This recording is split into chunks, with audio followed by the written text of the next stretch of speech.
లేకుండా ఉంటారన్నది ఇంకొక positive point ఇందులో వీళ్ళు చేద్దాం అనుకుంది ఇంతవరకు. మూడవది భయం అని ఎందుకు అంటున్నానంటే, ఇప్పుడు ఎలక్షన్స్ అయిపోయిన తర్వాత మొన్న తెలుగుదేశం అసలు ఒక రకంగా చెప్పాలంటే రాక్షస దాడులు చేయించింది అందరి మీద, గుర్తుంది కదా, వైసీపీ ఓడిపోగానే. వాటి దెబ్బకి భయపడిపోయి మొత్తం వైసీపీకి సంబంధించిన ప్రజాప్రతినిధులు అందరూ టీడీపీకి వచ్చేస్తారు అనుకున్నారు. ఒక 5% 10% అనుకుంటా మేయర్లు కానీ మున్సిపాలిటీల్లో కానీ జిల్లా పరిషత్తులో కానీ వీళ్ళు సాధించింది, వీళ్ళ వైపు తెచ్చుకుంది, ఆ పోస్టులు మార్చుకుంది.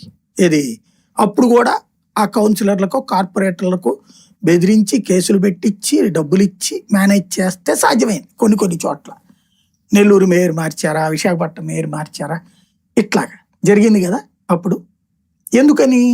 డైరెక్ట్ ఎలక్షన్ కాదు కాబట్టి, ఇండైరెక్ట్ ఎలక్షన్ కాబట్టి వాళ్ళ అవిశ్వాస తీర్మానం పెట్టి మేయర్ని దించాడు, అవిశ్వాస తీర్మానం పెట్టి మున్సిపల్ చైర్మన్ని దించాడు, వీళ్ళ తరపున మనిషిని తీసుకెళ్లి ఆ పోస్ట్లో పెట్టడం, డబ్బులు ఖర్చు పెట్టుకోగలిగిన వాళ్ళ చేత ఈ పని చేయించడం, ఇది నడిచినాయి. ఇట్లాగా కొన్ని పదవుల్ని వీళ్ళు లాక్కున్నారు. ఇప్పుడు రేపు పొద్దున మళ్ళీ వైసీపీ అధికారంలోకి వస్తుందని భయపడుతున్నారా?